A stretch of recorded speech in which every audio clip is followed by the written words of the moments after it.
hit the button. I hit the button and we see people and I see things turning on. Hello, everybody. Thank you so much for being here. Thanks for hanging out with us this Wednesday evening. Glad you are here. We're going to talk about all kinds of stuff today. So we've got a lot of things to go over. So glad you're here hanging out with us because it's going to be an information-packed evening. We do have a giveaway tonight, so stay tuned for that. A little bit later in the live stream, we'll be doing that. We've got a number of things over here just outside of your view, but in our view. So that's going to be pretty cool. Let's see, what else is going on in terms of real quick announcements. So that's the main things. Hope you all are doing okay. We've got all kinds of weather stuff to talk about a little bit later as well. So we're going to be doing that. Hold on. I got something in my mouth. Puh. I don't know what that was. Oh, but you know what? Y'all saw what I just did, right? Well, what did you just do before that? Feed the fish? No. Oh, no, I wish it was that nice. Right before that, I used my hands. Don't say it. Whatever. To go and squeeze out that little Shark Pro Nano, because these things are like workhorses in our fish room. And if we've got a bunch of Cory cats in quarantine, they like to stir things up. So I was just in there not even 5 minutes ago, and I was squeezing those things out. Oh, that's great. Yeah, and I slapped them back in there, and then I more or less rinsed off my hands, but I didn't wash them very well because we don't have soap in the fish room. We're out. So anyway, and then I just put my fingers in my mouth. So if I get halfway through the stream and I'm like, I don't feel good, it's going to be fine. I've had, as many fish keepers have, fish malm in the mouth is just part of doing business. It's part of the hobby. No, it's not. Yeah, it kind of is. No. Mm-hmm. So, things to talk about.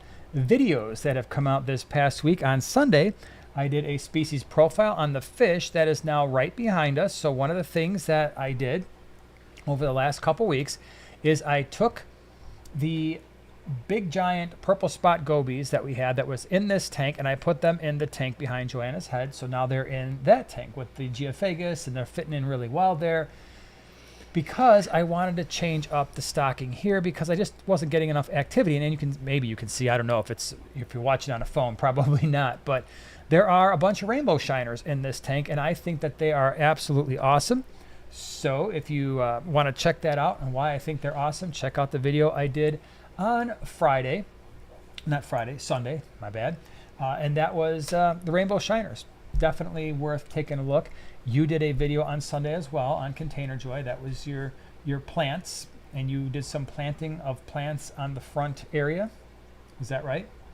Yeah, but the fun fact, I don't really like to talk about Container Joy on this channel. However, a fun fact of it was the state of our front door for like summer. I basically used it as like a potting shed, and not once did he say anything about it. Not once. Yeah. Until I fixed it up for fall, and now it looks all pretty.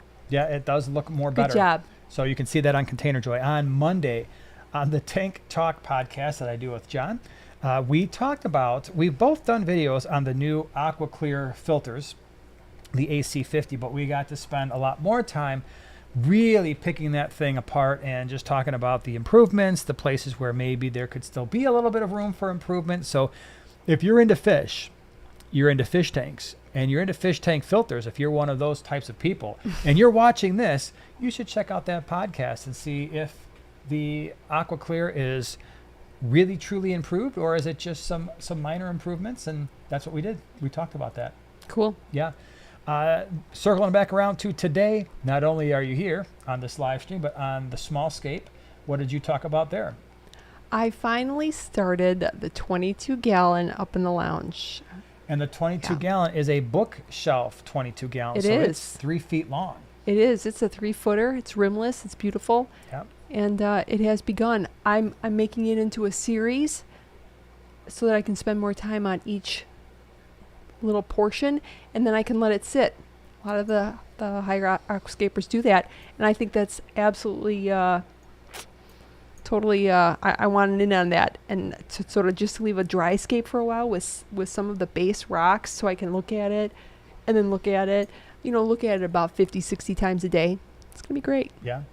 Maybe I will copy that when I do the 75 gallon that's over You should. by your head over there, because should. that tank in the next few weeks, I have the rock, I have the substrate. Mm-hmm. I have to make sure I have, if I'm going to be using driftwood, do I have it? And then I have to think about plants as well for that 75 gallon. But that thing is getting completely redone, because it's just I'm not feeling that tank compared to the other 4 that I have in here. So after close to, I don't know, 8 months or so, 9 months, it might be time for a change there. Sure. Tomorrow we should have the Prime Timers video out for you guys, and then Sunday, of course, we'll have a new vid here. So that's the land of videos. Where we're going to be this Saturday is the 12th. We're going to be in Tinley Park at the at the Greenwater Aquarius Society swap. Thank you to everybody who's already placed pre-orders. The website is updated. We've got some cool stuff, some stuff that either hasn't been in a while, and a few things that I have never brought in. So that's always exciting hopefully for you and for us. So primetimeaquatics.com, if you're going to be in the neighborhood, that would be an awesome place to go. Greenwater Aquarius Society swap. That's this Saturday in Tinley Park. And then not next Sunday, the Sunday the 27th, we're going to be at the Greater Chicago Cichlid Association swap. And some of the fish that we have, hopefully, that we have for Greenwater, we'll be able to bring to GCCA if they don't get sold out at Greenwater first. But that's the plan there. And then, of course, what has been on our mind, and I'm sure your mind for the last couple days, and especially today, is Florida. Obviously, the Aquashella is supposed to happen at Daytona Beach on the 2nd and 3rd. Really hope it does, but obviously that is the least of our concerns right now, because we have, a Category 4 hurricane moving through? Well, I think it hit at a Category 3, but the wind wall was really, really wide, so... Okay. Sure. So obviously we are keeping you in our thoughts and prayers if you are impacted by that hurricane, because I've never been in a hurricane. We've had a lot of tornado type stuff happen in our lives, but that is... Yeah, but they got like at least 17 confirmed tornadoes. Right, yeah, I thought I saw something about that today. So they're getting walloped. Basically all the tornadoes I've ever experienced in my life, they've already experienced that in one day, plus like times 5. So a lot of rain, a lot of wind. We're actually going to be talking about that a little bit later in the live stream, where we're going to be talking about, some things that you can do if you are into fish keeping and you're facing something like that. I'll give you some quick ideas, just some things to keep in mind. But yeah, definitely it's been a bad thing happening in that region. So yeah. And of course, we do have a topic today. We are going to be talking about ick and how to treat ick, and really not so much how to treat it, but more so mistakes that are made when treating ick that can make the situation a whole lot worse. And so that's kind of the plan. And we're not going to spend a ton of time on that, but I do want to point out some things. And like I said, we'll have the giveaway a little bit later as well. Anything you want to add? Oh, yeah. Now, I did hear on the news, they are, one of the big relief funds is the Florida Disaster Fund. So any super chats that we get tonight, we're just going to personally pass it right along to that. I think it's just something we want to do, and something really easy. I know. Well, no, that's lame.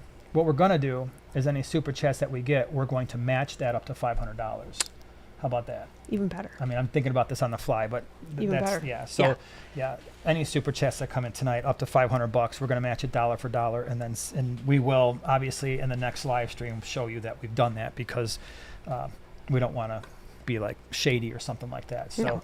that's what we're going to do. So anyway, ick. Can we talk about that a little bit first? Sure. That was the topic for this evening, and it's something that a lot of people have to deal with at some point. I would be willing to bet that a lot of you have probably dealt with ick. In fact, I would love to hear from you in the chat. Have you ever dealt with ick? You can just be like, little hand, yeah, I've done it. I've had to deal with it. We have dealt with it in our fish keeping community, in our fish room many, many times. In our fish keeping history, I think is what I was going to say, many, many times. And it doesn't really matter if you're experienced or a beginner, chances are at some point you're going to have to deal with it because it often originates before it ever shows up as something in your aquarium. You've got stressed out fish, and so what can often happen, we've talked about the pathway that fish take from where they originate, a lot of times, not all the time, but from overseas to distributors and wholesalers to your pet store to your home.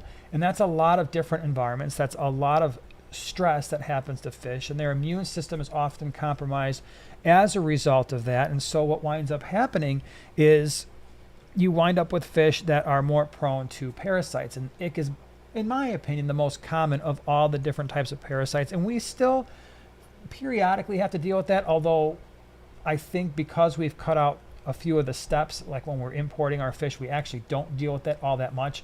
Some of the internal parasites from our end is what we have to deal with a little bit more. So when you are dealing with ick, maybe you go to the pet store and you bring fish home, and then within a day, or often it's within a day or two, but it can be as long as a week or two or more before ick starts to show up. And so that's why when we bring in fish, we quarantine them for 4 weeks, because that allows us to make sure that not only the ick, but anything else that could be popping up, that winds up being seen and evident when we have the stuff in our tank, as opposed to when you have a customer buying those fish. Now they have a problem. So I think that we are absolutely well equipped to handle those types of outbreaks. Lynn, I definitely want to say thank you very much for the super chat. Really, really appreciate Thank you, Lynn. Thank you as well, Noelle. Really appreciate that. Like I said, we're matching tonight, dollar for dollar, up to $500, just because that's how we're going to roll with it tonight. And you mentioned that fund again. What is that fund? What is the fund? It is Florida Disaster Fund. Yeah. So, so when it comes to ick, then obviously you can avoid a lot of problems by quarantining. So I think mistake number one is people who don't quarantine their fish and then leave all of their fish in their display tanks open to potentially getting ick from fish that they just brought in. So absolute mistake number one, not quarantining fish, therefore creating a much bigger problem than what was originally going to be your issue if you had just gone into a quarantine protocol. For you at home, if you think 4 weeks is too extreme, at least for ick, even 2 weeks can be a really good option, because for ick, most of the time it's going to show within 2 weeks. That does not cover you for some of the internal parasites that will sometimes show up later, or just random things that happen where all of a sudden, we've brought in fish and all of a sudden they're fine for a couple weeks, and after a couple weeks, like, now we're starting to lose stuff, and now we're starting to see issues. So mistake number one, you're not quarantining. That can be a problem. Guy, thank you very much for the super chat. Really appreciate it. Thank you, Guy. And same thing with Emma. Thank you very, very much. So thanks, I would Emma. say the next problem, and this, I'm telling you, even I can be prone to this. Yes. Because it's human nature to want to not have to deal with a problem and to hope a problem goes away. Oh, yeah. And I'm telling you, it happens, right? Waiting too long. You see a couple spots, you're like, I don't know. Is that ick? Is it something else? It looks like ick, but for some reason in our brain, we are just hardwired to be like, okay, maybe this is going to go away. And it doesn't always go away. And in fact, it never goes away on its own. And so if you notice spots on your fish, deal with it. Just deal with it, because no waiting is going to just make the situation better, right? When you've got ick in a confined area, they're always going to find more hosts, right? All the fish in your little confined area, your fish tank, are potential hosts. In nature, different story, because the likelihood that an ick parasite that's in some type of a sediment swims into the water column and finds a host before it runs out of energy and dies, obviously that's somewhat rare. That's why we don't see a lot of fish in nature just covered in ick. But in a little glass box, that's what I meant to say, a little glass box, it's almost guaranteed that they're going to find that host before they wind up running out of energy and dying. So don't wait too long. That's if you hear nothing else, quarantine and don't wait too long. Those are the two big things. I just saw some more stuff roll in. Bob, thank you very much for the super chat. And I think we said thank you to Emma as well. Yeah. So really, really appreciate it. Thank you. And like I said, next week on the live stream, we have to figure out a way to make sure that we validate that we did what we said we were going to do, because that is really important to us. So mistake number 2, using medications that are probably not going to work. I am not calling on any specific brand. I am not calling out any specific manufacturer. I have my favorites. They're my favorites because I know they work. You may have your favorites too, and if they have worked for you, why would you change? Okay. What I have found is some of the natural remedies.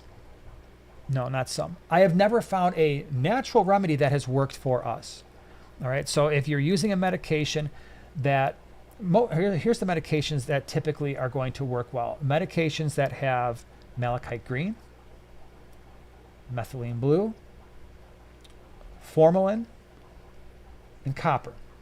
Those typically, when you look at the meds that are really going hardcore, those are the 4 ingredients that will often work well. When you're dealing with the more natural remedies, I personally have not found them to work, where I'm like, oh, I've got a major ick outbreak, let me pour in this natural ick medication. It never does anything. The fish just get worse, and then I lose them all. And I've tried them. I've tried them all. I haven't gotten them to work. Maybe you haven't. Like I said, if you have, that's awesome. Thank you very, very much, Garage Gills. Appreciate the super chat. Thank you. Really appreciate it. So what has worked for us? For the most part, and by the way, before I even go any further, I did a full ick video. It is very comprehensive. It's like 25 minutes long. I have linked it in the description of this live stream. So if you're having a problem with ick, please check out that video, because I am doing in that video a step-by-step, and here's how to treat it and why you're doing what you're doing so that you can understand it. So it's a very comprehensive video. In that video, I do mention my 2 go-tos, and it is still this way. And again, the stakes have increased for us because we're bringing in thousands of fish every 4 to 6 weeks, especially during swap season. A couple weeks ago, 3 weeks ago, 2 weeks ago, 2.5 weeks ago, we had brought in, I don't even know, maybe another 1,500, 2,000 fish. Actually, probably, no, over that. It is probably 2,500 to 3,000, because we have 600 dwarf wrasse boars in and of itself. You're so cute. Our stakes are high at this point. It's not like it used to be. We're like, oh yeah, I brought in half a dozen new fish to put in a fish tank. That's just for fun and for us. No, if my fish start dying of ick, I got a major problem. I'm just going to start losing a lot of money. So the 2 meds that I go to. Med number 1 is IckX. I really like that medication for a number of reasons. One is it doesn't harm your fish tank cycle, the beneficial bacteria, as much as some of the other meds do. 2, it is generally plant and invertebrate safe. And so that part of it isn't as important for me, because generally speaking, with the quarantine tanks that I have, I'm not worried. I don't mix my fish with invertebrates, at least that I care about. I mean, if there's pest snails or Malaysian trumpet snails, whatever. So I'm not as concerned about that, but I'm sure for a lot of you may be. And then, of course, the plant safe thing is also pretty important. But again, for me, I don't tend to have a ton of live plants in a lot of my quarantine tanks, because it's just stuff we have to move out of there when we're catching fish. So, but for a lot of people, that's important. That works pretty much all the time in conjunction with a couple other things. The other medication that I will use, and I admittedly know this is a much harsher chemical, and that is copper safe. It's a copper-based medication. It will sometimes it'll do a doozy on your beneficial bacteria. It is not invertebrate safe. It is not plant safe. Some of your scaleless fish, like your loaches, they sometimes don't tolerate it well. When do I use copper safe? I use copper safe when I'm looking at a tank and I'm like, holy cow, what the heck just happened here? That is often my go-to, because it is a harsher medication. I think I've mentioned this before in some type of a live stream, but in microbiology, when we're talking about antiseptics, disinfectants, antibiotics, there is this concept. Can I get a little nerdy? I want to get a little bit nerdy here. Can you get a little nerdy? Yeah, well, I'm going to get a little bit nerdy. There's this concept called selective toxicity. And what it means, it's a fancy science word, and what it means is your medication is selectively targeting the parasite but leaving the host relatively unharmed. the less selectively toxic a medication is, the more damage it may do to the host. Now, it's still going to damage the parasite, but it might do a little bit more damage to the host, and so we're getting more side effects with those meds. And I would say that the Copper Safe has less selective toxicity than ICX does, just based on, I don't have the science, I don't have the numbers, because there's another part of that. It's called therapeutic index, which is a measurement of how selectively toxic something is. And I don't have those numbers, but I can tell you that the Copper Safe is definitely going to be a harsher chemical. But if I've got an advanced case of ick, sometimes I skip the ICX and go straight to the Copper Safe. For me, it's just a little bit easier to do, but I'm not worried about plants. I'm not worried about invertebrates at that point. I'm just treating. And that's why we go back to mistake number 1, quarantine your fish. Because in your quarantine tanks, you really shouldn't be quarantining invertebrates. First of all, I don't quarantine invertebrates, but definitely the shrimp and stuff like that, you shouldn't be throwing fish in a shrimp tank anyway for quarantine. And plants, why put plants in there, at least live plants? I suppose some people do, but again, when you're doing meds, it just creates another problem. Anything you would like to add before I continue? No, but the thumbnail, I agree with Noelle. The thumbnail is like super cringe. Really hard to look at it. It is, yeah. By the way, if you want to see what ick looks like, the thumbnail is just a wonderful picture of a snakeskin barb covered in ick. Fishy. Yeah. Next thing, and I've actually seen this a couple of times in the chat, and I like it, and that is not raising the temperatures, right? So the reason we raise the temperatures when you have ick is that increased temperatures speed up the ick life cycle. And that at first sounds like something that would be horrible, right? Like, why do we want to encourage ick to replicate? The reason you want to encourage that is the medications, in pretty much every single case, the medications that we use to target ick, they target ick when it is in that motile state, not when it is connected to the fish itself, and not when it is a cyst at the bottom of the tank, but when it is a motile organism capable of movement and it's trying to find that next host. That's when those meds really work. And so what we want is all of the cysts that have fallen into the substrate. We want those things to hatch really, really fast, be exposed to the meds, and kill them off before we have an issue. All right, before they get a chance to reattach to the fish and form that mucus coat. And at that point, the ick meds aren't really doing a whole lot. So raising the temperatures speeds up that life cycle. Now, you got to be careful here, admittedly, because if you've got goldfish or really, cool water fish, or maybe some of the gudeids or something like that, and you raise the temperatures too high, could you stress the fish out and make a problem maybe worse? I don't know about worse, but you might not be helping as much. But the vast majority of fish, tropical fish, they can handle those temperatures at least for a shorter period of time, limited period of time while you're treating. I'm generally not afraid to go 83, 84 on most fish. Again, you've got to be careful. Make sure your fish are not cool water fish and you're basically zonking them out by increasing those temps. But if you don't increase the temps, so I'll give you an example. Oh my gosh, I just got some platies and they got ick. They got the clamped fins and all that stuff. And you leave the temperatures at 76, 77 and you treat. It might work just fine, but what you're going to find is you have to expose the fish to those medications for a much longer period of time, and it becomes more problematic, where if I raise those temperatures to 82, 83, 84, and I treat them, usually when I treat for ick, that stuff is gone within 3 days. Like no spots on the fish. So raising temperature into that certainly 83, 84, 85 range, by the time you get to around 87-ish, that is lethal for ick in and of itself, but a lot of fish will struggle with that as well. So just be careful there. But yeah, if you are somebody who lives in, let's say, Canada, and you're like, well, I can't use ick meds at all, a lot of times you're left with temperature as one, and the next one I'm going to talk about here in a second. Well, you get close to that 87, maybe a little higher, and that ick can't survive that. The question is, can your fish survive it long enough to kill off the ick? Okay, I did see something else come through, didn't I? Yeah. Oh, yep. There we go. Dave, thank you very much for the super chat. Thanks, Dave. We will be sending that off to our people in Florida. And this is something we will do. We'll add this all up tomorrow and then get it done, right? We're not going to Noelle's kind of trying to keep a tab here Oh, too. okay. Thank you. We the have a way. best. So don't stress, because we have a way to go back in after the live stream is done, and we can go to the category and kind of add that up. So don't stress about having. And to you add all can't that up. pin that as a comment right now. So anybody new to the chat sees that. Not easily, not right now. Okay. But You're busy talking about yeah. fish stuff. So yeah, we've got the temperature. The other one that people have mentioned is, of course, salt. Salt, to me, believe it or not, if we're talking about meds, temperature, and salt, to me is actually, of the three, the trickiest of them all.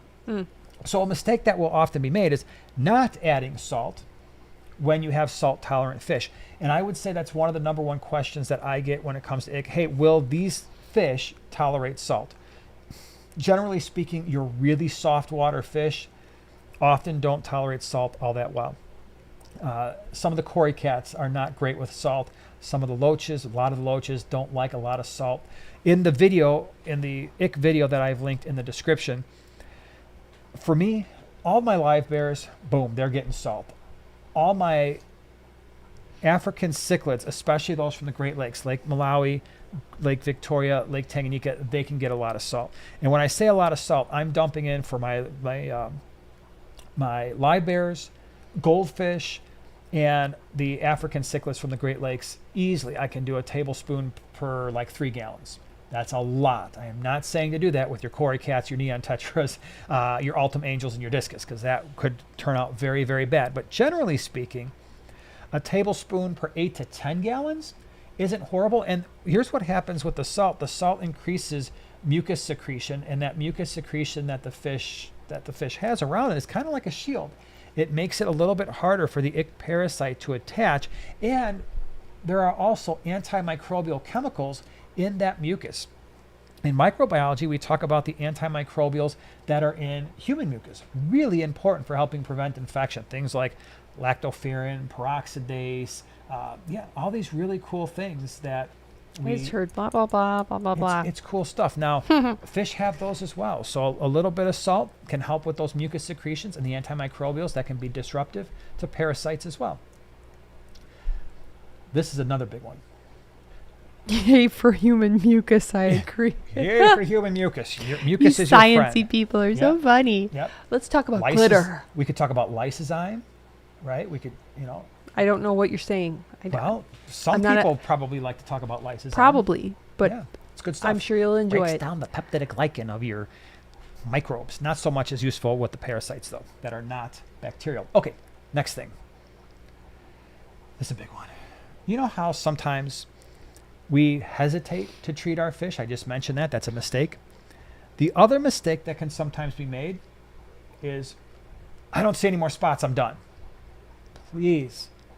Again, if you hear nothing else that I've said, besides all the other things that I've said that are important, this is another thing that if you've heard nothing I've said, hear this. Hear me now and believe me later. It's an oldie but goodie. What we do is we continue to treat our fish for at least 7 days. 10 is even better, after the last spot has gone away. Okay? Minimum of 7. That means my ick meds are still in the tank at therapeutic concentrations. My temperatures are still increased. And if I'm adding salt, that salt concentration has been maintained. So if I'm doing water changes, I'm adding salt based on the amount of water I change. So if I did, hey, I've got a 20 gallon and I was at 1 tablespoon, I was keeping it safe. I was at 1 tablespoon per 10 gallons, just to make the math simple. And I did a 50% water change. Boom, another tablespoon is going in, so I can have that 1 tablespoon per 10 gallons, okay? So all of that is happening. Minimum of 7 days after I see the last spot. For me, I like to go around 10 days, okay? So don't just stop the treatment as soon as you see that last spot, because you can still have parasites in the substrate. You can still have the parasites attached to fish in areas that aren't so obvious, especially the inside of the gills. For some fish, if they've got a certain color fins, or you've got fish that really have this iridescence to them, or they're really tiny, you can have spots there. You can have ick parasites that are attached and you won't see them. So please, continue treatment. Again, I recommend 7 days. It's just, by that time, I have never what I am explaining here with the meds, the temperature, and the salt, and if I go at least 7 days, I've never had ick reappear in that tank right away. Like, I still had some left over. This is bad. Okay. So last thing, and then I want to move on because I actually do want to address some things for people who are dealing with fish that are maybe you're in a bad spot right now because of all the weather. And then we'll circle back around the ick fill, well, right? We'll do both. Yeah. I mean, I'll answer. Well, hold on. I will answer ick questions first, and then we'll do the disaster fish care. The last one that I want to address here, and that is, and this is so tough. I know this. You have fish with ick.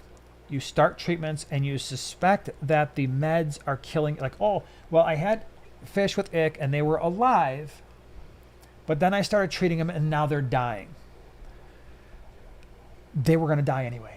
All right. If you have fish with a bunch of visible ick, I promise you, they're going to die anyway. So the hesitation is, and for some people, is to stop treatment because, oh my gosh, all my fish are starting to die. Trust me, just keep treatment, because if you pull the treatment out, if you pull out your meds, if you lower your temperatures, if you reduce, now if the salt is a problem because you don't have salt tolerant fish, yeah, you can stop that. But if you do stop, the ick is not going away. All right, so the ick will eventually kill your fish. That's just what's going to happen. So I absolutely continue to treat. If I start losing fish, that's, especially with what we do, that's part of the cost of doing fish keeping / business / if I was just a fish keeper, that's part of the process. If you've got, holy cow, I've just bought 12 rummy nose tetras, and we all know sometimes those rummy nose tetras can be really tough to treat, and they got ick, and sometimes they get ick, boom, like that, and I start treating and I lose 8 of them. That was just what happens. I don't stop because I'm starting to lose fish. You look like you had something you wanted to say. No, I was just intently listening. Okay. So if you have questions, I will be happy to answer said questions about ick. We'll start there. I did see in my other screen here, popping up out of the corner of my eye, M&C, thank you so much for being a prime timer these last 15 months. How do you treat epi? So to me, outside of maybe not raising the water temperature, a lot of the meds that treat ick will also treat that.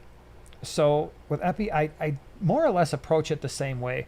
Maybe sometimes if it's a little bit more advanced, you might be throwing some antibiotics in there, like the Maricin 1 and Maricin 2. But for the most part, I'm still hitting. You can still hit the copper safe. You can still hit the ICX, and I've found it does a pretty decent job. So I know there's a lot of controversy about, you know what? You got to be able to identify if it's ick or epi, and it's like, well, yes and no. I mean, yeah, that would be ideal because it looks different. The epi's got more of a the dots tend to be a little bit less uniform. I find them to be more. It's so hard to explain, but not the same color. Certainly not the same shape. Larger, more, not as random sometimes. But I pretty much handle it the same for the most part. DJ, good point. When you deal with livestock, you also deal with dead stock. Just happens. Yeah, it does. And I try really, really hard not to be insensitive in that. And it's hard for us, not us, me, because we bring in so many fish, and they do, in some cases, you start to look like, okay, well, if you've got 600 fish and you lose 40, yeah, that sucks. But it is sad, but at the same time, it's like, okay, I still kept 560 alive. So, and then you have to start making, here's the most controversial thing to think about. And I know some of us think about it. We have to more than a lot of people. And we actually talk a lot about this in some of the fish clubs. When do you make the decision to not treat at all? Knowing your fish is sick and just being like, I know this fish is sick. I know that if I don't treat it, it's probably going to die. But when is that decision where it's like, you know what? I'm not going to treat this. So for some people, there's a cost associated with that. It's like, okay, I could buy $20 worth of meds or maybe $30 worth of meds to treat this $4 fish. And even if I'm successful, that $4 fish has now cost me the $4 originally plus the $20 that it cost me for the meds, assuming you're not using all the meds. So there is a cost component to that. And there's no guarantee the fish will survive. And there's no guarantee the fish is going to survive. Absolutely. And I recognize that for everybody. For some people, it's like, you know what? My fish is sick. It's a living thing. I'm going to spend the money. That's what I'm going to do as a fish keeper. That is a very valid opinion. Absolutely. I would also say that there is validity to somebody who is like, you know what? I just got these fish in quarantine. I spent $6 on 6 fish. They've got a problem. Do I want to go out and spend $30 or $40 on meds? Especially, and here's the issue. If it's not obvious, like ick, sometimes you don't even know what you're treating. And so like you just said, you might not even know if what you're doing is correct. And so that becomes a really tricky thing when treating. And I forgot, what else did you say? Because there was something else that I wanted to address. And now I forgot. I don't remember. Because that was a lead into an actual statement that I wanted to talk about. Gosh darn it. That's what happens sometimes. It happens all the time to me. Arturo says, what if I don't have a hospital tank? If I do the treatment in the main aquarium, are the healthy fish in danger, or it's better to treat them all even without visible ick? Great question. So with the way that you worded this, I'm assuming that you're talking about treating fish that preemptively, right? I don't do that for the most part. I don't treat fish if they are not exhibiting signs of some type of an infection. And the reason I don't do that is all medications are toxic. We talked earlier about this idea of selective toxicity. Ideally, the meds target the parasite and leave the host relatively unharmed. Yeah, that's great, but all meds are toxic, all of them, to the host to some degree. So by treating, and this is especially important to me. So for instance, I would estimate the last batch of fish that we got. I'm looking over there, that's the fisher. So if I look over there, that's the fisher, and that's why I do it. Let's say 2,500 fish conservatively. I have put in not a single drop of medication into any one of those tanks. Not one drop. And here's why. The fish went through a stressful ordeal being shipped across the world before they got to my aquarium. The water parameters could have changed a bit. And now if I just go ahead and start dumping meds in there, these fish that are stressed, that have an immune system that in some cases, might be weaker. Well, what if they're healthy? Right? What if they are just, hey, give me a minute. Like imagine I took you and I threw you in a box and it was a really rough ride, and then I make you run and I make you run, 10 miles. You're not used to running 10 miles, but you're really struggling. And I make you do that for 3 days. And then I'm like, okay, boom, here's your room.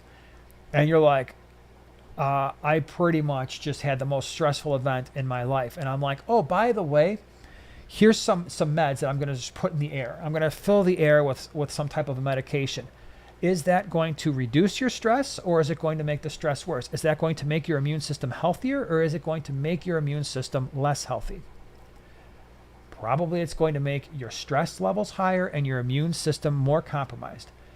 And all you needed was a couple of days just to be like, give me a minute.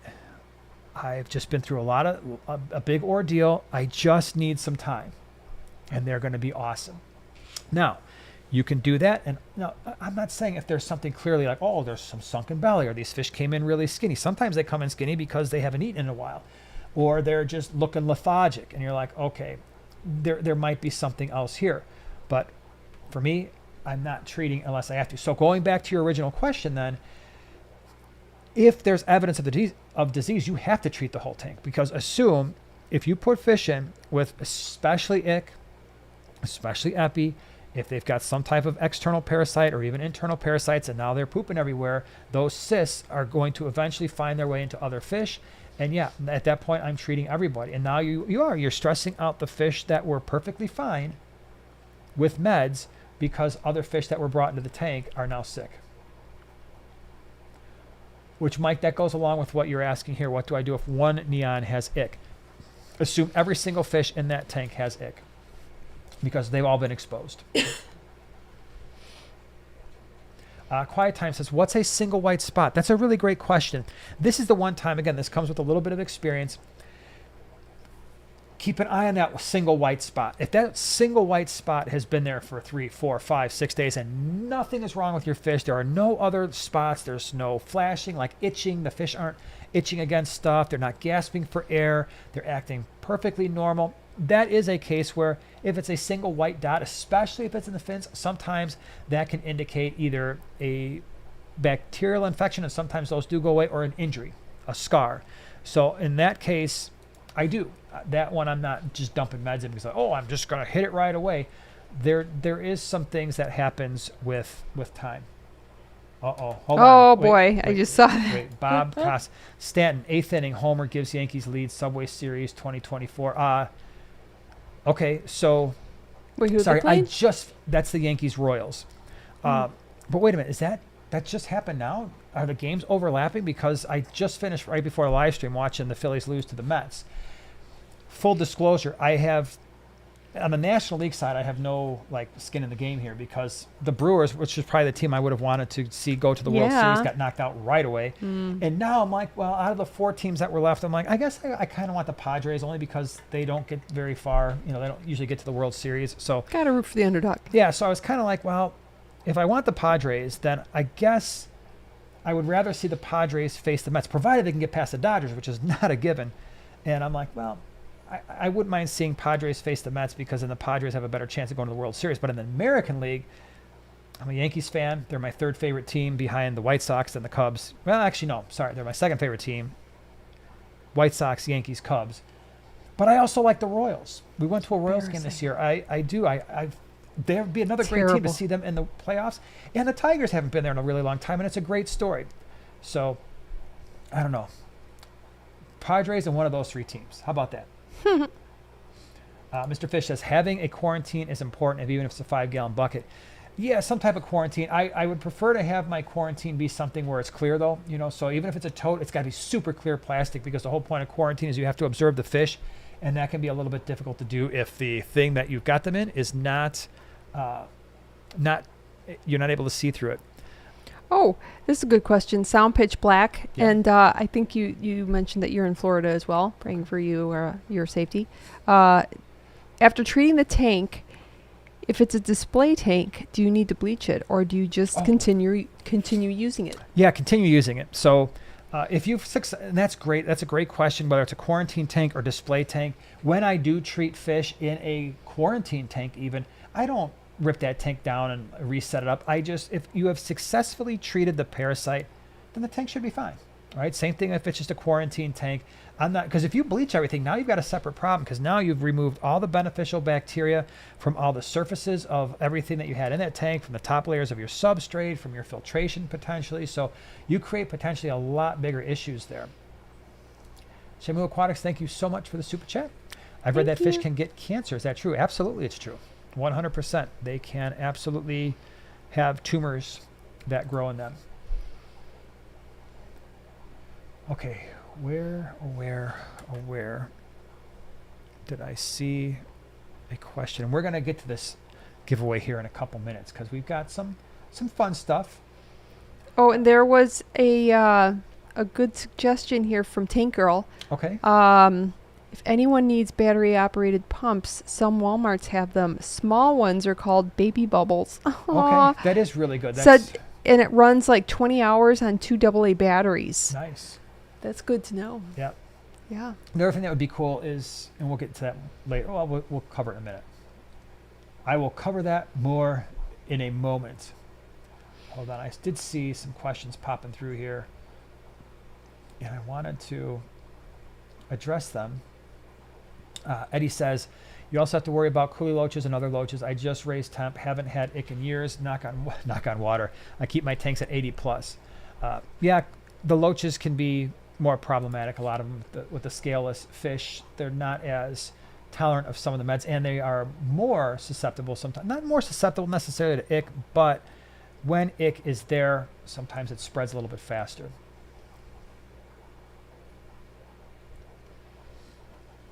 Okay, hold on. Good. Jonathan's asked, tools used during treatment, siphons, tweezers, do they need disinfecting. That's a great, oh, you know what? That should have been on my list. I am so glad you mentioned that, because that should have been on my list of mistakes. And that is, when you have a tank that has disease, and it's not just ick, but especially ick, make sure the equipment going into that tank is for that tank and that tank only. So nets, siphons, like if I've got, okay, we've got, looking over there in the fish room, at this point, what do we have? We're up to like 24 tanks that we use for the quarantine process when we import fish. I don't have enough siphons. It doesn't make any sense for us to have 24 different siphons, but we do have basically regions. And Eli is really good because that's his side of the fish room. Luke takes care of this gallery, and he doesn't have to worry about it because all the fish that wind up in these tanks have already been quarantined over there for 4 weeks. So everything on this side is exclusive. So the siphon that he uses, if there's nets, that is all specific to the gallery. And the fish room side, Eli has got basically different quadrants that he has where he knows, all right, this siphon is for these tanks, this siphon is for this one. They are never used, crossed over. If we have fish that are actively being treated, believe it or not, we don't do water changes in those tanks until the treatment process is done, because for ICX and for the antibiotics, I generally just let that go for the entire treatment before I do water change. So nets, especially, those things need to be bleached if they were used to, like, I scooped out a couple dead fish that had ick. Those things, yeah. So you can either use a 10% bleach solution. I also really like the Fritz water net, what is that stuff called? The net conditioner, net cleaner, net disinfectant. Oh, yeah. Yeah, that's really good stuff. Not as harsh as the bleach. Wish I would have had that bottle down here, but 100%, yeah. If you've got equipment that is being used in quarantine tanks, try to isolate that and make sure that you're not using that in other tanks. And if you do have to use it, yeah, bleach, disinfection first, for sure. And by the way, especially for ick, the process of drying is awesome, right? Just having the stuff dry out is going to destroy a lot of ick and a lot of parasites. Ellen, very much appreciate the super chat. Thank you so much. Really appreciate it. Thank you. So thoughts and prayers to everyone in Florida tonight. Yeah, it's definitely a thing. We're going to talk more about that in a second. I do think now is a great time to talk about the giveaway. Can we do that? What do you think, Sure. everybody? Can we pause for a second? So, okay. She's showing me need the your glasses? number. No, I'm like, the way you wrote that doesn't I know, look it's like a kind of number. goofy. I almost was going to say the number. I almost Sometimes it I get doesn't look fancy. like a blah-de blah blah. Sometimes I get fancy. What So can I first say? thing, and we love this very much. We just got the brand new edition episode, the brand Isn't new it edition episode beautiful? of the Amazonas, and of course yours is going to be wrapped in plastic. This happens to be our copy, and I love this. I keep wanting to say episode. I love this. It's a paper episode. What do we call these things? This edition of. It's late, okay, of Amazonas, because they're talking about the dwarf cichlids, and so many of these we've talked about before. So like this one here, we got some crebensis over here. This is the Nanochromis, right? Nanochromis?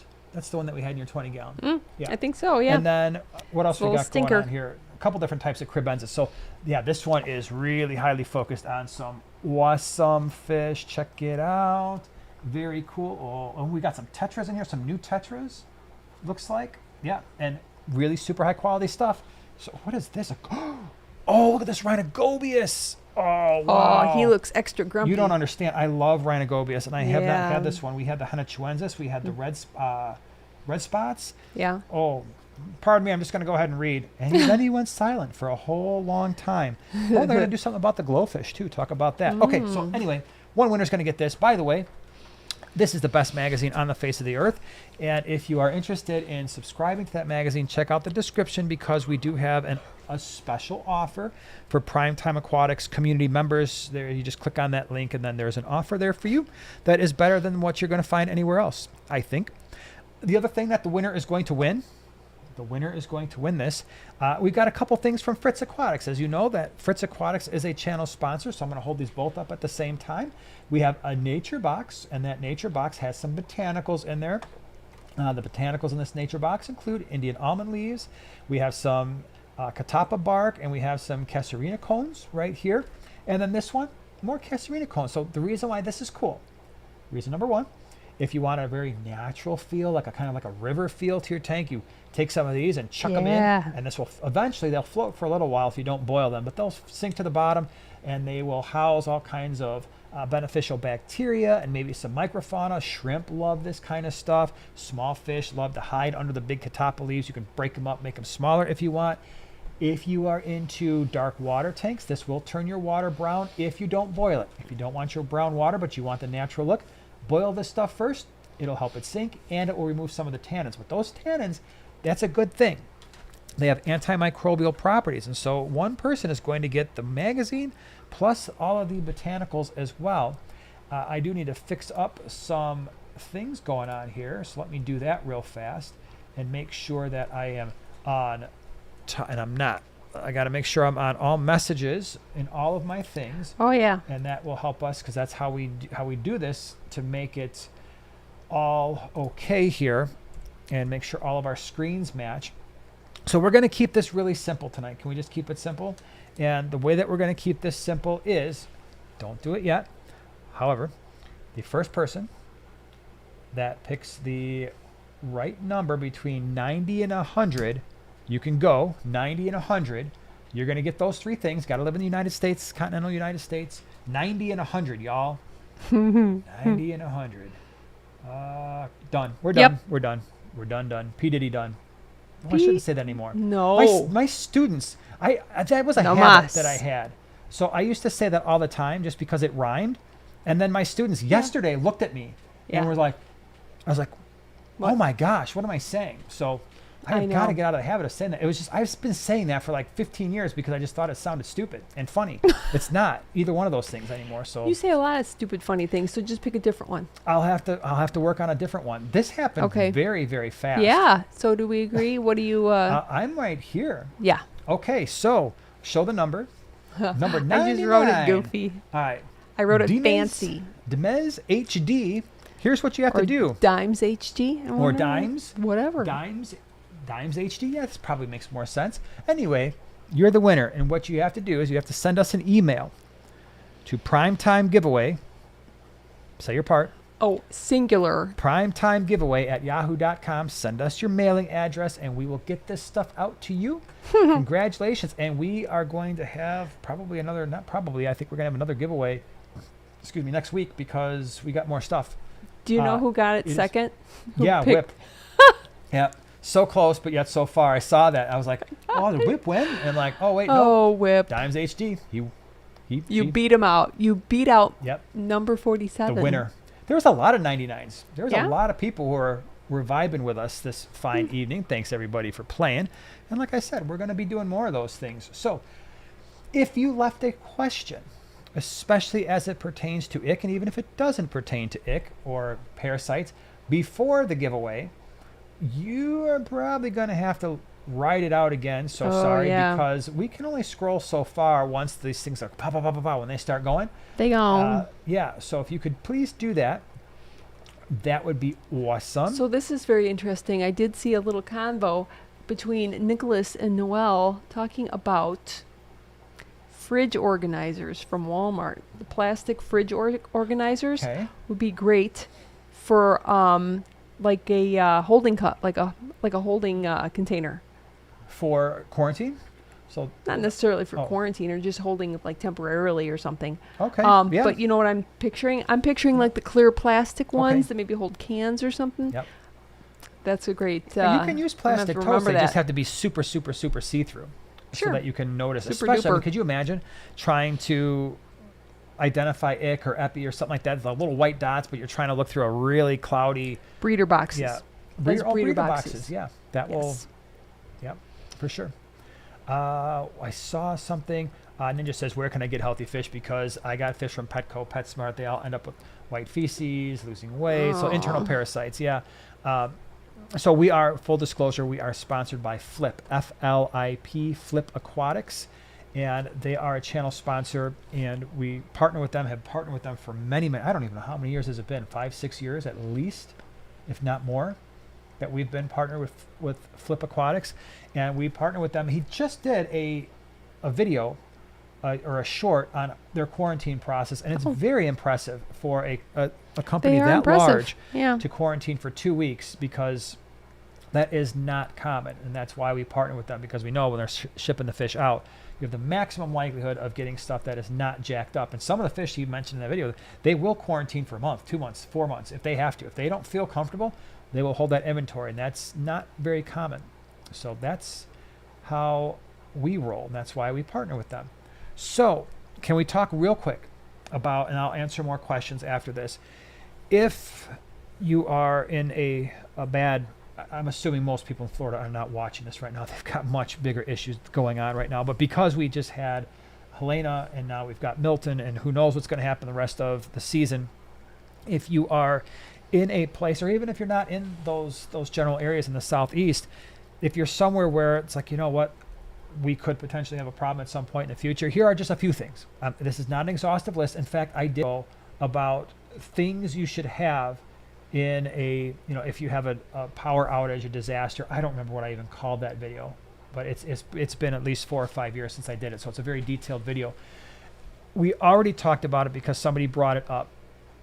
Here's one of the main things you need to think about when it comes to these types of natural disasters, and that is, as a fish keeper, all right, I'm not talking about all the other things you have to worry about, because there's an infinite number of things, and that's beyond the purview of Primetime Aquatics right now and this live stream. But as it pertains to fish, your number one issue is going to be oxygen. That's it. If you can figure out a way to oxygenate the water, you will most likely be able to literally weather the storm. Okay, so that is the number one thing. And it's not necessarily for the reasons you think. Yes, fish need oxygen. But just as importantly, and I would argue potentially even more importantly, your beneficial bacteria do. So the microbes that do the nitrification process, they convert the ammonia that the fish produce to nitrite, and then the microbes that convert the nitrite to nitrate. They're basically using the ammonia and nitrite as food. So that's their food source. But in order to efficiently use that food source, they need oxygen. They are aerobic, just like we are. And when you deplete the oxygen in an aquarium, those microbes basically suffocate the same way that we would suffocate if we didn't have oxygen. So it's critically important that they get the oxygen they need so you can keep those bacterial colonies in the highest populations possible, so that you don't wind up with a lack of oxygen and then an ammonia or nitrite spike. So in other words, what we would call the cycle crashing. Now, how do we do that? Well, one, when there is a catastrophe, that is not the time to try to figure that out. And so we want to try to pre-plan, and this can be very difficult. Very difficult. So option number one, if you only have a few tanks, you go with like we already mentioned, the battery-powered air pumps. Is that going to necessarily give all of your beneficial bacteria enough oxygen? If you've got a really large tank, maybe not. Is it certainly adequate for most smaller tanks that are, average stock or less, certainly lightly stocked? Yeah, most likely it will be. If you can find air pumps that are USB, that are rechargeable, that would be nice. Obviously, if you've got a power outage, you have to think about, okay, I have this awesome rechargeable pump, USB. Where are you plugging that into? Maybe your car. That's a perfectly acceptable thing. Like, hey, I got to get the car running. I'm going to plug this bad boy in my car, because if you're out everywhere else, that could be an issue. As you start getting more tanks and you start doing the math, and you're like, holy cow, okay, I've got 20 aquariums. And by the way, these air pumps don't need to be running 24/7 in an emergency. You can move air stones around. You can move cycled sponge filters around if you need to. Ideally, what you'd want to do is, if you've got media in a canister filter, media in a hang-on back filter, and that water is stagnant, get that media out, put it in a filter bag, and your air stone or your sponge filter that you're running through that battery-powered air pump, those bubbles are hitting that bag so that you're getting the maximum amount of water flow around that beneficial bacteria. So that's critical. So absolutely, if it were me and I know that my power is going to be down, like these 5 tanks here, these are canisters only. And if I thought for 1 second that I was going to be down more than, let's say, 6 or 8 hours, all that media is coming out of those canister filters, and I have the media that's in like the filter bags, that's getting hung right close to the surface. Again, we're maximizing the oxygen concentration, so as close to the surface as I can. I'm floating, I'm taking all those sponges out of the trays. They're going to float at the top as well. And then if I have a way to get air stones under them, that's what I'm going to do. For us, that plan would never work. We need backup power. So we would need a gas powered generator, because now I've got to deal with all of these 5 tanks plus the 30 or so on the other side of the fish room. So that is of critical importance. Again, the time to do that is not, oh, the thing is on the way. It's now, right? So if you are in an area that's not being impacted, the time is now. If you're in an area that is being impacted, if you've got some way to get oxygen, and it's not even oxygen necessarily, because you can do the same thing by creating surface agitation. I have seen people, the power went out for a couple hours and they are literally by their tanks doing this, stirring the water, or even better, kind of flapping the top. It's going to stress out the fish a little bit. When you got a hand in the fish tank, that's going to stress out the fish. But what they're trying to do is get some gas exchange going, getting the CO2 out, the oxygen in. And again, if I've got those sponges or I've got a filter bag, that is a thing that I'm using to kind of stir the tank to maximize the flow of water. It's not ideal. It's not. I'm not saying it's going to work 100%, but it might allow more fish to live. And the next thing is, yes, you want to try to increase oxygen. If you start to see, if it is prolonged and your plants are starting to die because now you don't have any light in that tank, remember what's happening here. This is really important, actually. If you don't have lights in the aquarium, your plants are not going through photosynthesis. What a lot of people don't fully appreciate is when plants are not doing photosynthesis, they switch to something called aerobic respiration. In other words, they do the same things that we do. They switch over, and now they start consuming oxygen, releasing CO2, making the problem worse. But if the lights are off long enough, they start to die. Now they start to decompose. Now you've got problems with water quality. So keep an eye on plants. You start seeing leaves start to, look bad and things start to die. I'd get that stuff out of there. If you've got fish that are like starting to do the old, okay, I'm going off onto my side, be really careful there, because as they start to die, you can get ammonia spikes there as well. So just please be careful with that. Andrew, I want to say thank you very much for the super chat. I really appreciate it. Stocking, let me bring that one up over here if I can, because that was a bigger question. Here it is. Stocking 75 planted with black background and sand. I love that. I have silver tip tetras. They're going to look awesome. Gertrude rainbows, awesome. Red neon rainbows, Bolivian rams, panda cories, lizard tail. This sounds like basically all the things that we sell at the swap, except for the Odos. Looking to add to existing group of honey gouramis and rasboras. Any suggestions? So first of all, you've got an awesome mix. The fish that you want are... hold on, did I see a Bolivian ram? All right, so the only thing I would watch is that Bolivian ram. If it's small, not an issue right now. If it starts to grow 3 or 4 inches, you might start to see the Gertrudes and the red neon, assuming that those are the red blue-eye rainbows. They go by a couple different names. You could potentially see those things go bye-bye, okay? So that one Bolivian ram is my only concern, and it is only my concern with the Gertrudes and the red neon rainbows. Just keep an eye on them.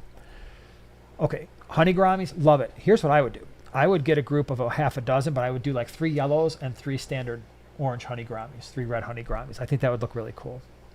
Rasboras, because of what I just said with the Bolivian ram, if that Bolivian ram is going to stay in the tank, then we got to stay away from really small ones. Right, so no... little bitties. Yeah, no chilies, miras, dwarfs. Yeah. So those would be too small. I think that also eliminates your galaxies. It also eliminates your emerald dwarfs. Green kubutai. Green kubutai are gone. I think those are too small long term for that larger blue. That Bolivian ram is going to limit you a little bit here. So rasbora wise, you've got the brilliant green rasbora. Full grown emerald eyes. We just got those in. They're amazing fish. Those would be perfectly fine. Those are large enough. I'm trying to think of other the Harlequin rasbora would be perfectly fine. What about Ember? Too Ember small? tetra? Yeah. I think we're getting into the land where maybe we're okay there. Okay. Maybe. But rasboras is the name of the game here. But I would say those. The red line rasbora would be, it kind of looks like a glow light tetra. That's a pretty cool one.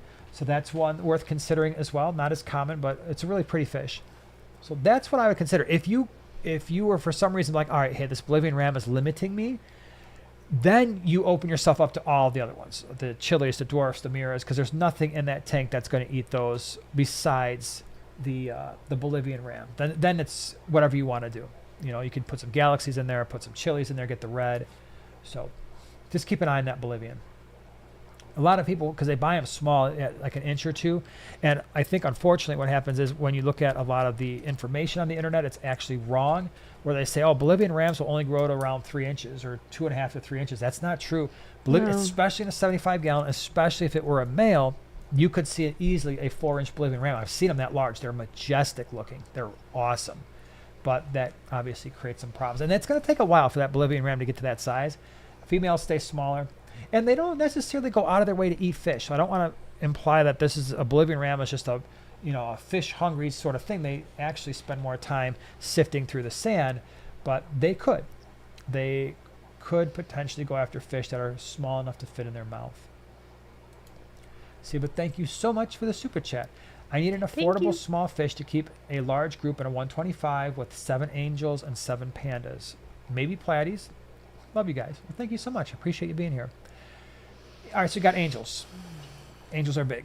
Get big. Angels can certainly eat small fish, so we need to be very careful about how small we go. I would say the smallest long term, because your angels on a 125, they're actually going to grow pretty, I mean, they're not necessarily slow growing fish either. So I think the very smallest safely, no, not even safely, I think you'd even be pushing here with like the neon sized tetras. I think there is a chance, especially, don't make this mistake, I've made this a million times. You go to the pet store, you're like, oh wow, these cardinals are really awesome, I'm going to bring them home and put them in my 125 after quarantining for 4 weeks, of course. And then you realize the scale of the situation. You're like, oh, my angels are a lot bigger than I thought they were, and these cardinals are a lot smaller than I thought they were when I bought them. And then you're like, these are just going to be fish food. And the tetras, unfortunately, don't grow super fast. So now you're like, what am I going to do with all these cardinal tetras or neons or whatever for the next, 6 months until they are maybe large enough for the angels? Now, if you've got small angels and you can find larger cardinals, that might work. Ruby nose tetras, I think, would work just fine. Like, again, we got to make sure the scale is proper, and ruby nose tetras tend to not to be super, super expensive. Let's see. What else could we do? The silver tips mentioned before, those fish would be plenty big for your angels. And they school very nicely. Lemon tetras would be really pretty. Oh, yeah. Right? Let's see. What about else? like candy canes? Candy canes. Be a little careful with the candy canes. Sometimes they could be a little bit finippy, but size-wise, they're perfectly acceptable. I know it's not tetras, but the dwarf rainbow I think is a really good option. Not super expensive, because again, we want to also stay on the affordable side. So the dwarf rainbows would certainly be. The other one is they probably get too big though. You want small fish. I was gonna say the Madagascar rainbow. We don't give them enough love, but that winds up being a 3.5 inch fish. Cool though, very cool fish that would work well there. What else? That's small, not too small to be eaten, but not large enough to get What past about like the, rainbow shiners? Yes. Depending on how warm you're keeping that angelfish tank, and the pandas are in there, so it shouldn't be super warm. But if you're in the 70s, the rainbow shiners are fine. Even though a lot of people, like I mentioned that in the species profile I did on Sunday, that these are considered cool water fish that can easily go into around 80 degrees. We keep these guys here at 78 to 80. We've always done that. Never an issue. Yeah, somebody else said rummy nose. What else you guys got? For small, but not so small to be eaten for the 125 angelfish, but also have to be affordable. I do think maybe the pork chop rasbora might be tall-bodied enough where we don't have an issue and not super expensive. Maybe full-grown cherry barbs would be another option, where you could get, they're on the smaller side, but I don't think they would be so small where they would be eaten, and they are not super expensive either. Because again, you're trying to put 20 or 25 or 30 of these things in an aquarium. yeah, I get what you're saying. They could be, Endlers I think would be too small, and I think the angels might eat them. Silver tips, that's a good one, M and C. Yeah, silver tip tetras. What else? I think those are pretty good options. I think they are. Colombian tetra, yeah, I like the Colombian tetra. I don't know if it'd be small enough if what he's looking for, but Colombian tetra is cool. Sometimes a little bit finippy, but for the most part, cool. Congos are big, but very awesome and go well with the angels, for sure. So yeah, there's some options there. Ted, thank you very much for the super chat. Could you put a Siamese algae eater in a heated fancy goldfish tank? So I did that. Full disclosure, it seemed to be fine. Some of the fancy goldfish ended up getting fin nipped by, I think it was my red-tailed botia. The Siamese algae just left them alone for the most part. But I also don't necessarily, I don't know if long term when the Siamese algae eater gets to be that 5-inch fish, if he's going to pester the fancy goldfish. Smaller ones, I doubt are going to mess with them. I would be more concerned and more hesitant about the larger ones. So if you've got a blackbeard algae issue and that's what you're looking to do, I get that. You can try it, but just keep a really, really close eye on them. If you start to see your goldfish are a little bit fin nipped, then it might be time to get them out. And that's not going to be easy to do. So keep that in mind too, because those fish are very, very fast. And make sure you've got a really tight fitting lid too, because those fish are big time jumpers, big time. Jay Williams, really appreciate the super chat. Got a stand, a 15-gallon tank with 5 CPDs, 6 chilies, and some shrimp. Any recommendations on how many more fish I could get? Any other types of fish that would work well? So yeah, you've got some space in there. I would say maybe, so there's 2 things you could do. One, you could add more of the same, right? If you wanted to do that. I might try to double the CPDs because otherwise sometimes they get a little shy. Bigger groups, they're less shy. Same thing with the chilies though. So you could do 10 CPDs, 10 chilies. And then, or if you want to just keep that the way it is, like, okay, there's no more in my area. There's like a million things. Like you could do green kubutai you mentioned. What else would you do for the small ones? I would probably do the emerald dwarf rasbora. You don't think they're too similar to the CPDs? No, that's why I like them. Okay. They are similar to the CPDs, but the CPDs have like spots, and the emeralds have stripes. They do. I like them together. I have them in my 20. Yeah, yep, you do. And it's a 15. How about rummy nose rasboras? Yeah, rummy nose rasboras they would be cool. Okay like with the chilies, right? Oh, yeah, for sure. I've got chilies in there too. Yep. Yeah. The other one that I was thinking about was the ember tetra, because now you get that orange. So you have the red chilies, you have the blue with the CPDs, and you have the orange with the embers. That'd be pretty sweet. Right? That would be pretty cool. And then of course you've got the green kubutai, which would be green as well. So you could do another half a dozen of one of those. Or you could do, how about pygmies, pygmy cories? Yeah, pygmy cories. That's a good one. Little posse in the half bottom. a dozen. Yeah. Yep. That would be fun. Tim says, no question, just hopping on for a minute and wanted to say the fish gallery behind you always looks amazing every time I see it. Well, thank you very much. Appreciate that. It's been an enjoyable area for us. All right, hold on. Saab says, how many neon tetras should I have in a 20-gallon tank with lots of plants and high light? It has a sponge filter, and I was thinking about 30. Is that a good amount? I might start less. So in a 20-gallon, when they're small, 30 actually doesn't look like a lot.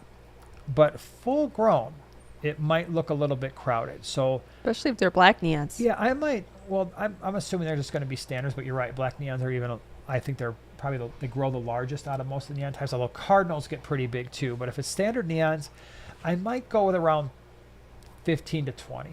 Just because long term, I think that gives you a really nice look without it looking a little crowded later on. Wet Sleeves, thank you so much for the super chat. Prayers for Florida, absolutely. Thank you. Like I said, all those super chats that have come in, they are being matched by us, and we will donate to the, say it again? To the Florida Disaster Fund. The Florida Disaster Fund. And we will show that in the next live stream. So you got to make sure that when you do all that, figure out a way to show that to everybody. JAV says hello from Tampa, Florida. You're in Tampa wow! right now. So can you give us what's it looking like there? Because I think it was supposed to actually, luckily, hit a little bit south. Well, that's not lucky for anybody south. No, I know, but the population is so dense at Tampa that they can. Yeah, you know what I mean. Yeah. Yep, I hear you. Oh, any info on marble lance or catfish? I have not kept marble lance or catfish, so no, I would not be a good source. I know what they look like. That's about all the information. Like if I saw one, I'm like, oh yeah, there's the marble lance or catfish, but I haven't kept them, so I would be a bad source for information. Cubs says, can I keep a small angel and a honey gourami together in a community tank? Yeah, I'd probably want at least a 55-gallon for the angel, just because of the angel long term, 40-gallon minimum, but there's a pretty solid chance they're going to mostly get along. Tim, thank you very much for the super chat for Florida. Thank you. Have 20 ppm nitrates in my tap. Is that bad enough to worry about RO and buffers to recreate my Wisconsin tap water? Keep plant eaters. Okay, so it can be problematic because let's say you have, yes, it can be a little bit of a problem in the sense that, oh my gosh, my fish tank water is 40 ppm, and now I'm trying to do water changes to get that into that more, what I would consider to be an ideal range of 20. You said you've got plants, so, or you have plant eaters, so you can't have plants, at least not in the water. So here's some things you could do, and you've already kind of mentioned this. RO water, and then remineralize. That would deal with the nitrates. It would take all of that out. Thing number 2 is, even though you've got plant eaters in your tank, you could potentially, if you've got hang-on back filters, you could put pothos in there, and that will, pothos is really good at sucking nitrates out of the water. So that is another option. But yeah, I think if I had high nitrates, and that's pretty common if someone's on a well or they're close to farms and stuff like that, it does happen, but it does make it a little bit problematic. Now, if you're able to do water changes and still do large enough water, if it's a smaller tank, well, then maybe you can do 80% water changes once a week. It's like, hey, my nitrates never get above 30. Then don't worry about it. You can keep it around 30 or less. I think you're in pretty decent shape. Grow more veggies. Thank you very much for the super chat. Is lead poisoning something to be concerned with in fish tanks? I'm thinking of all the lead plant weights. Yeah, I've heard that before. I've heard the argument, and that was also an argument when the never clog air stones came out, like some of the ones that had the lead weights to keep those down. I never worried about it at all with the air stones, and I never saw anything that would make me think twice about not worrying about it, if that makes any sense. I generally don't want a bunch of lead weights. I never did understand that when they sell it with that little. Well, because it keeps. So I know that the bunches, right? So yeah, I know that you keep them all together, and it keeps them upright. Yeah, but so sometimes they'll have fish in there. Cheap. Yeah, I think short term, no. Is it something I would want in my tanks long term? Probably not, because again, you're dealing with a relatively big piece of lead in a relatively small ecosystem. So, do I think that there could be a potential issue there? Maybe. Do I think you're going to chuck those in there and the fish are just immediately going to die? No. But I do think it could be a stressor in the water. How much that is, I don't know. Sound Pitch is saying in Tampa, lots of wind, rain, as well as flood warnings lately. Oh, yeah. JV, just outside the area, but it is insane. Just downgraded to a 2? A 2. Category 2. Cat. Oh, Cat 2. I got it. Cat is short for category 2. She has done nothing but watch weather. She went from watching shows about, I don't know, court things to, yeah, you've been on it all day. I have. High winds, lots of rain. Power is out in many places. Generators up and running. 75-gallon, 3 Pictus, and a few Corys. Yeah, okay. So you got a generator. That's awesome. That is very, very good. All right, where is... Hold on. It just... how about James Johnson? I can't get my tank under 25 nitrates. As long as it's not going above 30. If you can keep it less than 30, at 25, it's not a big deal. If you can load it up with plants, if you've got a situation where you don't have fish that are going to eat the plants or pothos, just put the stem in there, let the roots grow down. That can help tremendously as well. Oh, and I think we have hit the halfway mark. If my calculations, Good. I think we might be at like 270. Awesome. 280. Yeah, like I said, we'll go through. That's the other thing that I want to be very transparent about is when we'll have to take a screenshot of the super chat so everybody can see that next week. So we have a correct total, and then you will have a receipt of some kind that hopefully doesn't show like all our personal information, but a receipt that shows the donation for twice whatever the total was.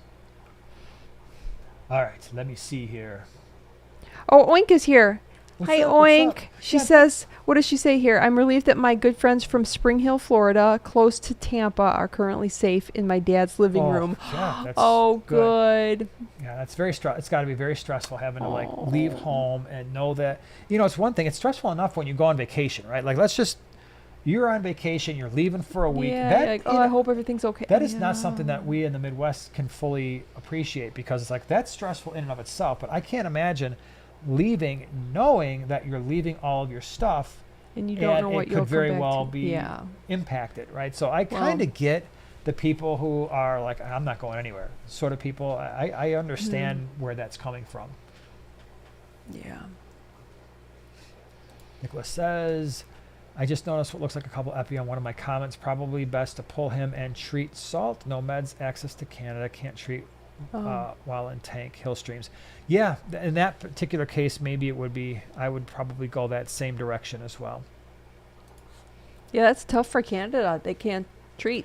Yeah, it is. And I don't know the answer if this is the case, but I don't know if if they even have access to malachite green or methylene blue. Which again are the additive or which are the active ingredients. But I mean, you really got to know what you're doing to make meds. Yeah. Said, thank you so much for being here. I was trying to pre-order rose lines for the green water swap, like 24. Only saw one in stock. Are there going to be more at the GCCA? So, thank you for trying. I only had a few left. I don't have any in this go around, but I'll quite possibly get some for the next one, like the next time I order. But yeah, they're out. So the one I have, unfortunately, is the one lonely one, because I think I only had like 5 on the website, because I was just like, okay, this is all we have left, and somebody ordered, I think, 4, and there might be just the one. So, but I will try to get some more in, because I do love those fish, and they're so hardy and so cool. Jennifer says I-75 northbound out of Florida has been bumper to bumper for the last 2 days. Yeah, and I heard, I don't know if it was yesterday, but like typically a 4-hour trip was taking 16 hours. Oh my gosh. Oh my gosh. That's And what's really aggravating is I saw somewhere that like the flights were like double the price. That is absolutely inexcusable if that's actually happening, because you should not. It's Like, rude. don't even. Yeah, the governor was like threatening like no price gouging for gas, and it's just that's awful. just I hope they. Now I could see limiting, right? Like, okay, you can fill up your car, right, or like what you need for a generator, so you're not like so you have enough, because hoarding it. But in terms of like jacking everything up, that's at that point rude. it's just taking advantage of people who are pretty much hurting, Kat says, I just got my CJ Shark Pro 250 filter. Cool. Sweet. Will the carbon filter interfere with the plants? Should I replace it with something else? Great question. The answer for the most part is no. And I changed my opinion on this a few years ago, probably 4 or 5 years ago, because I saw more studies that were done, and I read some research, and it showed that for the most part, the carbon is not binding to the plant nutrients, like the fertilizers and stuff like that. So I no longer say remove the carbon. Now, I don't use carbon just because I personally don't find it very necessary. I would rather have that space for filter floss to capture more stuff in the water, but nope, you can leave it in there. It's probably not going to do anything to your fertilizers. Michelle says, were you able to check if you had any more gobies left? So fun fact, yeah, I just looked in there right before the live stream and I saw 6 of them. So I can't guarantee, unfortunately, that I will be able to get them, because those gobies what Michelle's referring to are those gobies, the gobies that we brought in for the last go around.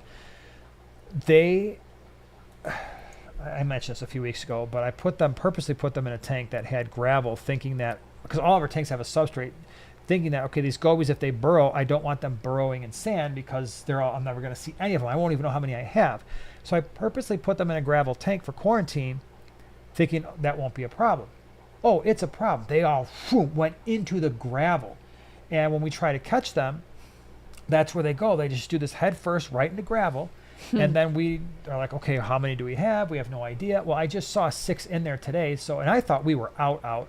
So if you are going to Greenwater, I will bring you the 4 that you had hoped to get, but I cannot guarantee it. So don't make a special trip there for the gobies, because if I can get them, because what we had to do with those ridiculous things is take a net. Now, I should have kept them on sand, because at least with sand, I could have taken a net, scooped the sand out, the sand would have fallen through the net, gobies are left. Yeah. Well, now they're in gravel. So now you're scooping out the gravel, and Eli's got a handful of net, and he's trying to fish through the gravel, finding these ridiculous, crazy fish. They're the coolest fish ever. They're like laughing at you guys. Yeah. So, yes, we have them. Will I be able to catch them? Your guess is as good as mine. All right, so Whip's oldest kid's in Florida as well. But you just talked to him an hour ago? That's good. Well, like I said, I think it kind of moved a little further away from there. So Rebecca said they are 100% jacking up flight costs. I would 100% sue. If I were the government, I would that is make awful. it so that no I hope they get reamed. airline ever thought to do that again. That would cost them so much money, they wouldn't even think to do that again to people who are already suffering. Yeah. It's not like people are like, oh, let's take advantage of the vacation here. Era says, I have a Title 75 and I cleaned it spotless, but it is still bypassing the media and I haven't added any other media than what is included. What do I do? Here's what I do. So you've got that sponge, that bottom sponge, really important to make sure that thing is clean. I'm assuming that you did that because you said you did. The other thing that I do is I just use filter floss in there and I stack it. I don't stack it horizontally, like sandwich it in. I stack it vertically, and believe it or not, that still captures all the stuff, but then it doesn't hit that bypass. So that's the way that I deal with that. Grow more veggies. Thank you again. Sending good vibes. Stay safe. Thank you. Really appreciate that. Oh, thanks. Very much. Brandon says, I just finished treating ember tetras with ICX, but I treated every other day. It took 3 days to clear up, and I continued for 2 more. It's been a week, and I'm watching for dots, big water changes. Great. So keep an eye on it. You already ceased treating. So at that point, there's no sense in going back and treating some more. But yeah, keep a close eye on it. The first minute you see a spot, then I would absolutely do the process that I advocate for. Did you talk? I don't remember if you were talking during your spiel. When you do treat for ick, do you feed them as well? Like the same, less? Oh, that's a great question. Yeah, I do. Not as much. I wait to see what the fish are doing. So generally speaking, if I don't have plants, I keep the lights off a lot longer. Just let them rest. That's a really great question. Not necessarily a huge mistake if you don't do it, but yeah, if I don't have plants, the lights are only on like maybe 20 minutes before a feeding if they're eating, and then maybe 20 or 30 minutes after. And for the most part, I keep the lights off a lot of the day. So they might get 25 or 30% the amount of light just to keep them less metabolically active. The feeding is a little tricky. I do reduce the feeding, and if they're not eating, I just stop. I just stop feeding them, because that was the other thing I wanted to mention too when it comes to these disasters is fish can go a pretty long time without eating. Think about it. You've got a fish that stops eating because they're sick. You're like, oh my gosh. And you watch this fish fade away. It can take weeks. So a lot of fish can easily go a week or more without eating. So if you're someone who has to like go away because you've got a disaster and you're worried about, oh, my fish is going to starve to death. If they were eating well beforehand and your water parameters are okay, they can go days and days without eating. So when it comes to ick, same thing. I do reduce the feeding. If they're eating like crazy, maybe not as much. Pin Oink's comment. Right here. Yeah, pin it. Oink says, have you ever been blessed with glass cat's grandchildren? I can't imagine how much fun they must be. I have some good news. I'm planning to meet Ed's family in December. That's cool. So no, I have only ever had, and I've got 7 glass cats behind Joanna's head. I love those fish. And they're fun. Oh my gosh, I was supposed to have a different type of glass cat on our website, but they came in not looking so great, and I've got like 3 left. But so that would be awesome, little baby glass cats. And that is really cool that you get to meet Ed's family. If they're anywhere as nice as Ed, it's going to be awesome. You guys are going to have a great time. And then throw you in the mix. It's just going to be a room full of niceness. Yep. All right, everybody. I think we're going to call it a night because Already? it's getting late. Oh my Yeah, at this gosh. time went by very, very fast. And I cannot say thank you enough for our Thank moderators you. and thank you for the super chats that came in. Like I said, on the live stream next week, we will absolutely be transparent and show you what we did with that. But thank you very, very much. Thank you for all the questions that came in. I hope everybody that is being impacted by the hurricane, I hope everybody makes it through okay. And we will be back same time, same place next Wednesday. I hope you're here with us. Hope you're hanging out with us. Have a good week. Stay safe, and we'll see you next week. Night.